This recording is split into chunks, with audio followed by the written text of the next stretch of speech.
Hello friends, स्वागत है आप सभी का IYS एजुकेशन प्लेटफॉर्म के यूट्यूब चैनल पर। चलिए स्टार्ट करते हैं अपनी BPSC assistant public secretary and waste management officer की क्लास। आई होप आप सभी की प्रिपरेशन काफ़ी अच्छे से चल रही हो। ऑल दो एग्ज़ाम के अभी कुछ चांसेस ही नहीं बनते हैं कि पेपर कब होगा, बट प्लीज़ आप लोग, मैं तो यही सजेशंस दूंगा कि प्लीज़ आप लोग तैयारी अपनी करते रहिए। मैं वीडियो थोड़ा लेट इसलिए कर देता हूँ बिकॉज मुझे आप लोगों से उतना अच्छा रिस्पॉन्स ही नहीं मिलता है। ठीक है, आप लोग उतने एक्टिव खुद से नहीं रहते हो। अब मैंने एक क्वेश्चन आपसे पूछा तो आपने उसका मुझे रिप्लाई नहीं दिया किसी ने भी, तो इस वजह से मुझे, अगर आप लोगों का रिस्पॉन्स अच्छा मिलेगा तो मैं भी आपके लिए जल्दी जल्दी वीडियो बनाऊंगा। तो प्लीज़ आप लोग सभी लोग थोड़ा एनर्जेटिक बनिए, अच्छे से पढ़ाई कीजिए। चाहे आप BPSC की कर रहे हैं, अगर assistant public secretary and best management officer की कर रहे हैं तो प्लीज़ वो भी करिए। अगर आपका BPSC सिविल सर्विसेज की बात करें, अगर वो है CSE है तो उसकी प्रिपरेशन आप अच्छे से कीजिए बिकॉज उसका पेपर भी आने वाला है। ठीक है, तो जैसा भी है लेकिन आप अच्छे से प्रिपरेशन कीजिए, एक्टिव रहिए। बिकॉज पेपर चाहे थोड़े दिन बाद हो चाहे अभी हो, लेकिन अगर आप कंटिन्यूटी नहीं बनाए रखेंगे तो आप पिछड़ सकते हो कंपटीशन से। तो आई होप आप लोग सभी कंटिन्यूसली बनाए रखेंगे और प्लीज़ इस एग्ज़ाम के लिए भी आप कंटिन्यूटी बनाए रखिए बिकॉज मैंने आपसे पहले ही बता चुका हूँ कि ये बहुत अच्छा चांसेस है, एप्लीकेशंस बहुत कम है। ठीक है, पेपर लेवल बहुत ईजी है, क्वेश्चंस डिफ़िकल्ट नहीं आएंगे। करंट अफेयर सेकंड पेपर की अगर हम बात करें फर्स्ट पेपर की, तो करंट अफेयर पे आपको ध्यान देना है, साइंस के क्वेश्चंस पे आपको ध्यान देना है। ठीक है, सेकंड पेपर में तो मैं आपको सिलेबस करा ही रहा हूँ, तो फर्स्ट पेपर में आप करंट अफेयर जरूर ध्यान रखिए। आप डेली बेसिस पे अगर करंट अफेयर देखेंगे, चाहे मेरे वीडियो से देखिए चाहे किसी और वीडियो से देखिए, लेकिन आप करंट अफेयर डेली देखिए, क्योंकि करंट अफेयर अगर आप डेली करते चलते हैं तो फिर आपको दिक्कत नहीं आएंगी किसी भी एग्जाम में हो। चाहे अगर आप BPSC CSE की बात करें तो उसमें भी 40 क्वेश्चन आते हैं करंट अफेयर के, लेकिन अगर आपका वो पोर्शन वीक है तो आप किसी भी पोर्शन को स्ट्रॉन्ग कर लीजिए, फिर आप क्वालिफाई नहीं कर सकते। लेकिन करंट अफेयर अगर आपका स्ट्रॉन्ग है और चीज़ें अगर आप सब कर लेते हैं तो 100% आपके चांसेस बन जाते हैं। तो चलिए, आज BPSC की क्लास है चुकी है हमारी असिस्टेंट पब्लिक सेक्रेटरी की, तो हम उसको स्टार्ट करते हैं। ठीक है, ये थोड़ा सा लेंदी हो गया इंट्रो आपके लिए, बट उसके लिए सॉरी। चलिए स्टार्ट करते हैं क्लास आज की। आज हम बात करेंगे बायोमेडिकल बेस्ड मैनेजमेंट रूल्स की। ठीक है, क्या गाइडलाइंस हैं इनको हम समझने की कोशिश करेंगे बिकॉज आपके लिए बहुत इंपॉर्टेंट है। बायोमेडिकल बेस्ड की हैंडलिंग कैसे करनी है आपको सबको आनी चाहिए। ठीक है, क्या इसके सेग्रीगेशन प्रोसेस हैं, क्या कलर कोड है जिसमें इनको कलेक्शंस किया जाता है, तो कलर कोड इसका वेरी वेरी इंपॉर्टेंट है, उसको आपको देखना है। ठीक है, इसके अलावा आप फाइन को भी कह सकते हो कि इंपॉर्टेंट है, बट वो सब में सेम रहता है। चाहे आप किसी भी रूल्स को देख लीजिए, चाहे ई बेस्ड हो चाहे सॉलिड मैनेजमेंट बेस्ड हो।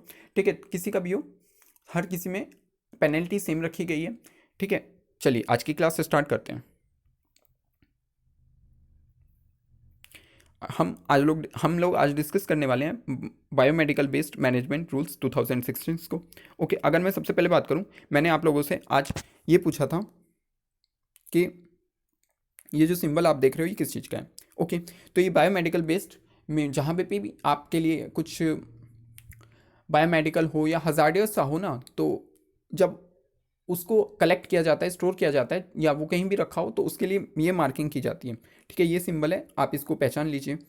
इसी को 4 फ्यूज्ड सर्कल्स भी बोलते हैं। ठीक है, आप देख सकते हो पहला गोला, मैं कलर चेंज कर लेता हूँ, आप देख सकते हो पहला गोला, दूसरा गोला, तीसरा गोला और ये फोर्थ सर्कल। ठीक है, तो इसे 4 फ्यूज्ड सर्कल बोला जाता है।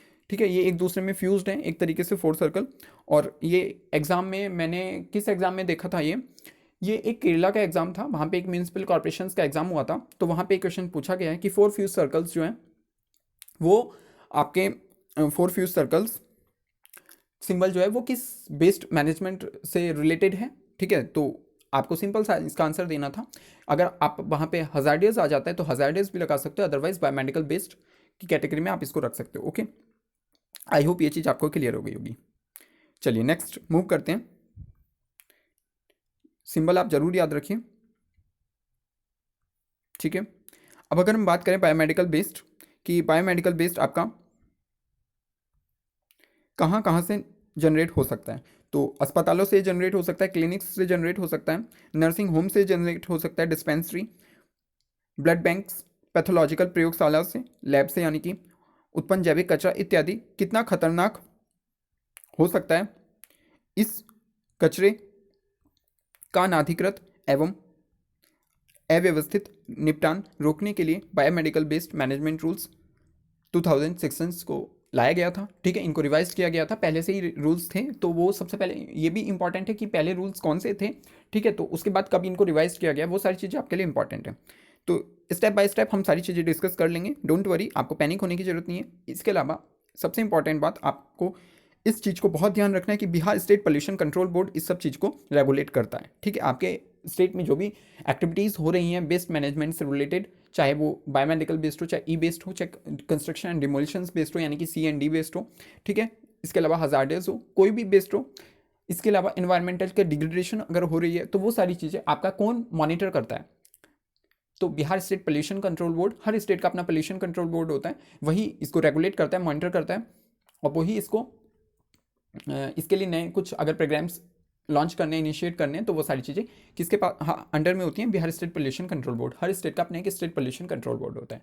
ओके, इन सबसे ऊपर कौन होता है, आपका सेंटर में state pollution control centre, CPCB, ठीक है, सेंट्रल पोल्यूशन कंट्रोल बोर्ड होता है, तो वो इन सबको रेगुलेट करता है।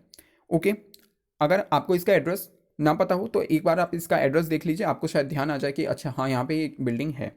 ओके, चलिए नेक्स्ट, अब हम बात कर लेते हैं क्या हैं रूल्स। ओके, तो अगर हम बात करें, डेफिनेशन बहुत लेंदी हो जाएगी, तो मैं उतना डिटेल में नहीं जा रहा हूँ। आप प्लीज़, मैं इसको PDF को टेलीग्राम चैनल पर अपलोड कर दूंगा, वहाँ से आप इसको एक दो बार अच्छे से रीडिंग लगा लीजिए, ताकि आपको कोई भी चीज़ अगर क्लियर ना हो तो समझ में आ जाए। इसको आपको बहुत ध्यान से एक एक लाइन पढ़नी है, बिकॉज आपको इसमें से बहुत सारे क्वेश्चंस निकल जाएंगे।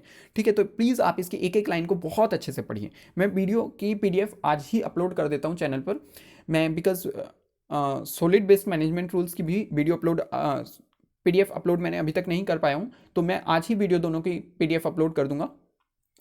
ठीक है, तो एक बार डेफिनेशन इसकी देख लेते हैं। अगर हम बात करें, चिकित्सालयों द्वारा जनित जीव चिकित्सा अपशिष्ट का उचित निपटान एक गंभीर समस्या है। ये अपशिष्ट सकारात्मक प्रकृति के होते हैं, इनका व्यवस्थित ढंग से निपटान न होने के कारण ही संक्रमण की संभावना रहती है, ये सारी चीज़ें आपको पता ही हैं। जिसका मानव स्वास्थ्य एवं पर्यावरण पर प्रतिकूल प्रभाव पड़ता है, ये भी आपको पता है। कई बार इन अपशिष्टों को अनुपचारित स्थिति में यंत्र तंत्र फेंक दिया जाता है, आप इधर उधर कहीं भी फेंक देते हो। आपने देखा होगा, इवन जो हमारा सिटी हॉस्पिटल होते हैं, वो भी अपने वेस्ट को मैनेज नहीं करते हैं, वो भी इधर उधर ही फेंक देते हैं। ठीक है, जला दिया जाता है अथवा नदी नालों में प्रवाहित कर दिया जाता है। इन अपशिष्टों को अन्य ठोस अपशिष्टों के साथ मिलाने से समस्या और भी गंभीर हो जाती है, अतः इन जीव चिकित्सा अपशिष्टों का समुचित प्रबंधन आवश्यक है। ओके, ये चीज़ आपको यहाँ तक समझ में आ गई होगी। नेक्स्ट क्या कह रहे हैं ये लोग, मानव स्वास्थ्य एवं पर्यावरण पर जीव चिकित्सा अपशिष्टों से होने वाले प्रतिकूल प्रभावों के प्रबंधन हेतु पर्यावरण एवं वन मंत्रालय, भारत सरकार द्वारा पर्यावरण संरक्षण अधिनियम 1986, आपको ये पता होगा कब आया था, 1986 में पर्यावरण संरक्षण अधिनियम आया था। अब इसकी धारा 6, 8 एंड 9 में प्रदत्त शक्तियों का प्रयोग करते हुए जीव चिकित्सा अपशिष्ट प्रबंधन और हतालन नियमावली 1998, 20 जुलाई 1998 को अधिसूचित की गई थी। ओके, पर्यावरण वन एवं जलवायु परिवर्तन मंत्रालय, भारत सरकार की अधिसूचना 343E के अनुसार 28 मार्च 2016 द्वारा इस नियमावली को संशोधित किया गया। ठीक है, और जीव चिकित्सा अपशिष्ट प्रबंधन नियमावली 2016 अधिसूचित की गई थी। इस नियम द्वारा उन सभी व्यक्तियों पर इस नियम को उन सभी व्यक्तियों पर लागू किया जाता है जो किसी भी रूप में जीव चिकित्सा अपशिष्टों का जनन, संग्रहण, ग्रहण, भंडारण, परिवहन, उपचार, डिस्पोजल या फिर हैंडलिंग करते हैं। ओके, ये सारी चीज़ें आई होप आपको समझ में आ गई होंगी। हैंडलिंग करते हैं यथा अस्पताल, नर्सिंग होम्स वगैरह, ये सारी चीज़ें आप आ सकती हैं इसमें, स्वास्थ्य कैंप, मेडिकल्स, ये सारी चीज़ें आप लोग देख लीजिए। एक एक चीज़ आपको इसमें पढ़नी है, एक एक पॉइंट आपको पढ़ना है, चाहे तो आप अंडरलाइन करते हुए पढ़ते जाइए। इन नियमों का उल्लंघन पर्यावरण संरक्षण अधिनियम 1986 की धारा 15 के अंतर्गत दिए गए दंडात्मक व्यवस्था को आकृष्ट करेगा, जो ऐसे अपराधों के लिए ज़्यादा से ज़्यादा 5 वर्ष का कारावास, जुर्माना के बिना, या फिर 1 लाख रुपए तक का जुर्माना, या फिर दोनों की सजा भी दे सकते हैं। तो सेम सॉलिड बेस्ड मैनेजमेंट में भी थी, तो पेनल्टी जो होती है वो दोनों में सेम ही, सारे रूल्स में आपको सेम ही मिलेगी। ठीक है, लेकिन आपको एक याद कर लीजिए, आप सारों की याद हो जाएगी। ओके, नेक्स्ट, उक्त नियमावली में परिभाषित जीव चिकित्सा अपशिष्ट का अर्थ वैसे अपशिष्टों से है जिनका जनन मनुष्य अथवा जानवरों के रोग निदान, उपचार या प्रतिरक्षीकरण, इंपॉर्टेंट है, ओके, के दौरान या उससे संबंधित किसी अनुसंधान क्रियाकलापों या जैविकों के उत्पादन या परिरक्षण के दौरान हुआ है एवं उक्त नियमावली की अनुसूची 1 के अंतर्गत आते हैं। ठीक है, एक यहाँ पे आपको लिस्ट मिल जाएगी, उसमें अगर आते हैं, चाहे आप अगर लैब में भी जब बायोलॉजी के स्टूडेंट्स जो होते हैं, डॉक्टरीज के स्टूडेंट्स जो होते हैं, तो वो जो भी प्रैक्टिकल्स करते हैं तो उसमें भी जो वेस्ट जनरेट होता है वो सारा भी वेस्ट इसी कैटेगरी में आता है। अगर उसकी भी आपने डिस्पोजल ढंग से नहीं करी है तो आप ऐसे फाइन से बच नहीं सकते हो, पेनल्टी से, कि एक एजुकेशनल इंस्टीट्यूट से वेस्ट जनरेट हो रहा है, ये भी पेनल्टी में आएगा, आपको पेनल्टी लग सकती है। ओके, अब क्या ऐसे ठोस पे तरल कचरों में विभिन्न रोगों से ग्रस्त रोगियों का बहुत सिरिंज, कैथेटर्स, सेलाइन वाटर एवं रक्त की, मतलब जो पॉली बैग्स होते हैं ब्लड के, रबर के दस्ताने, ग्लव्स होते ही हैं, इसके अलावा पॉइजनस ड्रेसिंग्स, पट्टी वगैरह होती हैं, ये सारी चीज़ें इसमें आती हैं। ठीक है, तो इसमें आप एक एक चीज़ को आप देख लीजिए, मुझे आपको इसमें बहुत ज़्यादा एक्सप्लेन करने की जरूरत नहीं है। नियमों के मुताबिक किसी संस्था, अस्पताल, नर्सिंग होम का कोई भी अधिभागी जिसका इस संस्था या उनके परिसरों पर नियंत्रण है, किसी भी रूप में जैव चिकित्सा अपशिष्ट का जनन, संग्रहण, ग्रहण, भंडारण, परिवहन, उपचार, निपटान एवं हैंडलिंग कार्य तब तक जारी नहीं रख सकता है जब तक जीव चिकित्सा अपशिष्ट प्रबंधन नियमावली 2016 के नियम 10 के तहत विभिन्न विहित प्राधिकार अर्थात बिहार राज्य प्रदूषण नियंत्रण पार्षद से एक ऑथराइजेशन प्राप्त ना कर ले। ओके, आप सोच रहे हो अगर आप ऐसे ही अगर मैनेजमेंट अच्छे से कर रहे हो तो आप कर सकते हो, नहीं ऐसा नहीं है, आपको पहले परमिशंस लेनी पड़ेगी। ठीक है, तो वो सारे क्राइटेरियाज देखेगा कि यहाँ पे फुलफिल हो रहे हैं नहीं, ये मैनेज कर सकते हैं या नहीं, तो वो सारी चीज़ें करनी पड़ती हैं, एक फॉर्मेलिटीज़ हैं। ओके, अब अधिकार प्राप्त करने हेतु एक आवेदन किया जाता है, तो ऑनलाइन आप आवेदन कर सकते हो, एप्लीकेशंस आप ऑनलाइन कर सकते हो। ठीक है, ये फ्री ऑफ कॉस्ट होता है। इन संस्थानों द्वारा जनित जीव चिकित्सा अपशिष्टों का नियमानुसार कलर कोडेड कंटेनर या थैले में पृथकीकरण कर सामूहिक जीव चिकित्सा अपशिष्ट उपचार केंद्र के माध्यम से ससमय उपचार एवं निष्पादन सुनिश्चित किया जाना है। ठीक है, आपको पता ही है एक कलर कोड होता है डस्टबिन का कि आप में किस डस्टबिन में आपको कैसा वेस्ट कलेक्ट करना है। ठीक है, तो वो कराया जाता है। इसके अलावा बेडेड हेल्थ केयर एस्टेब्लिशमेंट्स द्वारा प्राधिकार के साथ ही जल एवं वायु अधिनियमों के अंतर्गत सहमति प्राप्त करना एवं वही स्त्राव उपचार संयंत्र की स्थापना सुनिश्चित किया जाना है। सभी संस्थाओं द्वारा प्रत्येक वर्ष 30 जून तक फॉर्म 4 में वार्षिक प्रतिवेदन समर्पित किया जाना होता है। ठीक है, आपने जो भी पूरे साल करी है हैंडलिंग्स वेस्ट को मैनेज किया है, तो उसकी एक आपको रिपोर्ट, एनालिस्ट रिपोर्ट देनी पड़ती है किसे, Bihar state pollution control board को। ओके, आई होप ये यहाँ तक आपको समझ में आ गई होंगी चीज़ें। नेक्स्ट, नियमावली के प्रावधानों के अनुसार स्वास्थ्य केंद्रों के सभी अधिभोगियों से अपेक्षित किया जाता है कि यह सुनिश्चित करने के लिए सभी उपाय करें कि जैव चिकित्सा अपशिष्ट का हतालन यानी कि हैंडलिंग मानव स्वास्थ्य और पर्यावरण पर कोई प्रतिकूल प्रभाव डाले बिना और इन नियमों के अनुसार हो रही है। नेक्स्ट, क्या अपेक्षित किया जाता है, अपने परिसर के अंदर अनुसूची 1 के अनुसार रंग वाले बैग या पात्रों में पृथक किए गए जैव चिकित्सा अपशिष्ट के भंडारण के लिए सुरक्षित संवातित यानी कि आप वेंटिलेटेड हो वहाँ पर और संरक्षित स्थान की व्यवस्था कराई जाए ताकि किसी गौण हतालन न हो, मतलब आप हैंडलिंग इसकी कोई अननोन तरीके से ना हो जाए। ठीक है, पुनर्चक्रण योग्य सामग्री भूषण न हो, पशुओं द्वारा बिखराया नहीं जाए और ऐसे स्थान या परिसर से जैव चिकित्सा अपशिष्ट को इन नियमों में विहित तरीके से सीधे सामूहिक जैव चिकित्सा अपशिष्ट उपचार केंद्रों के लिए या समुचित शोधन और निपटान के लिए अनुसूची 1 में यथा विहित रीति जैसा भी मामला हो भेज दिया जाए। ठीक है, तो ये आप सबको सुनिश्चित करना होता है कि वो इधर उधर फेंका ना जाए, मनुष्य पशुओं द्वारा ना खा लिया जाए या बिखेर दिया जाए। बहुत सारी चीज़ें हो सकती हैं, वो सारी चीज़ें आप तो देख ही लोगे।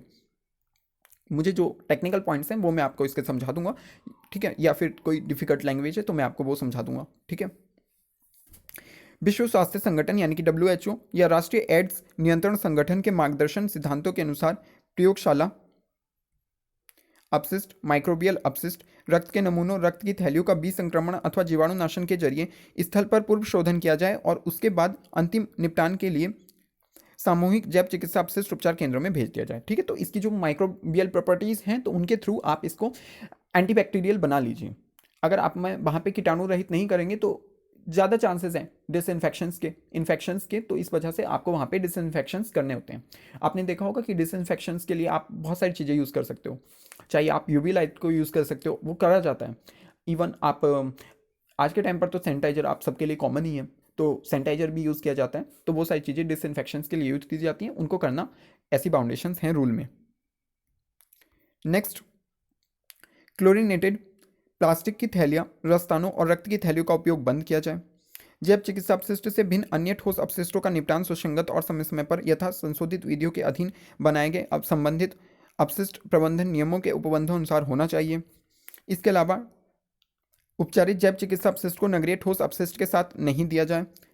ठीक है, आप म्यूनिसिपल सॉलिड वेस्ट के साथ अगर मिक्स करके देने लग जाएंगे बायोमेडिकल वेस्ट को, तो ये गलत है, इसलिए वो भी नहीं दिया जाना चाहिए।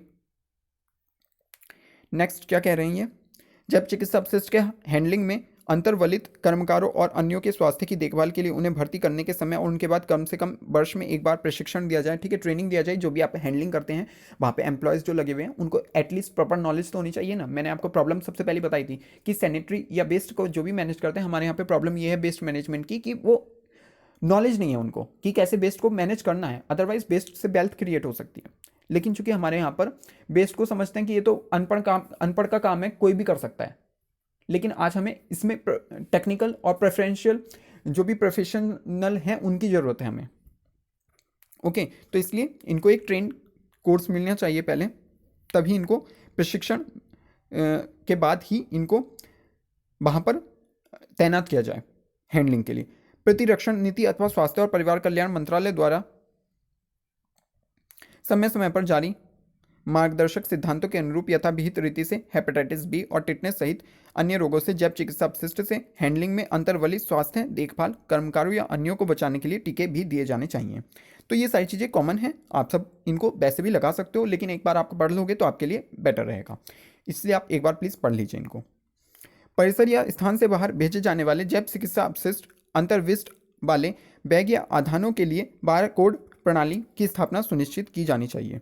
ठीक है, बार कोड लगा रहता है तो इजीली रहता है, तो वो आप लगा सकते हो। जनन बिंदु पर द्रव रसायन अपशिष्ट का पृथक्करण सुनिश्चित करना और स्वास्थ्य देखभाल सुविधा से जनित अन्य बहिस्त्राव के साथ मिश्रित होने से पहले पूर्व शोधन या निष्प्रभावन सुनिश्चित किया जाना चाहिए। मतलब जहाँ पे भी प्रोड्यूसिंग हो रही है उस वेस्ट की, तो वहाँ पे आपको सेग्रीगेशंस वहीं कर लेना है।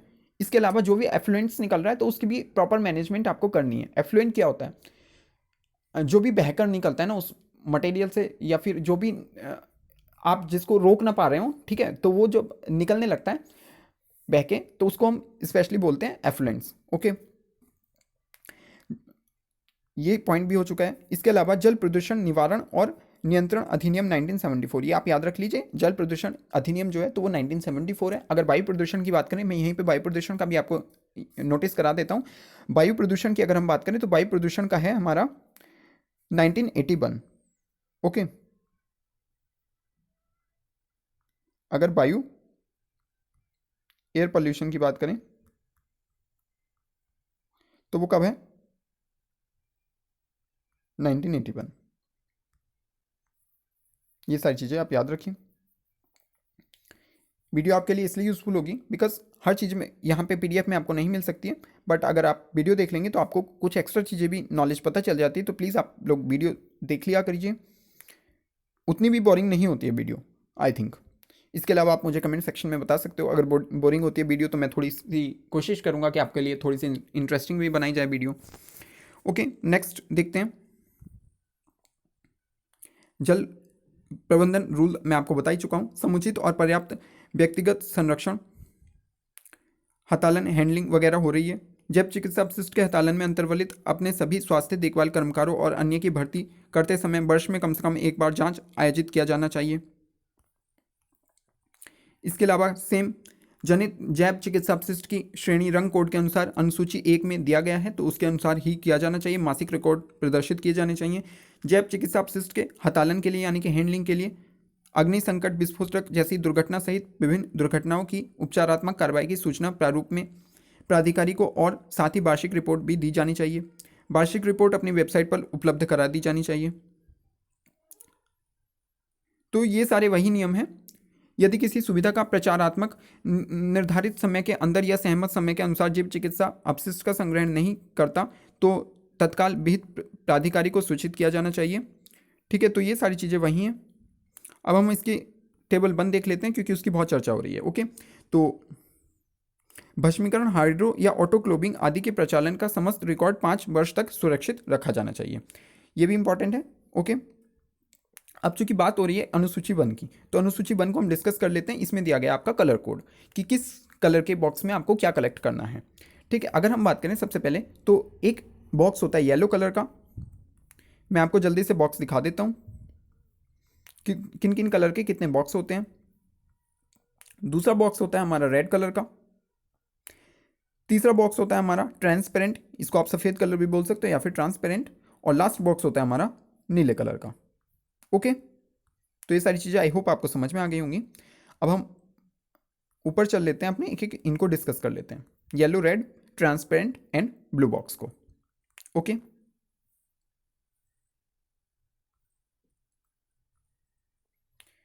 चलिए तो अब इनको डिस्कस करते हैं।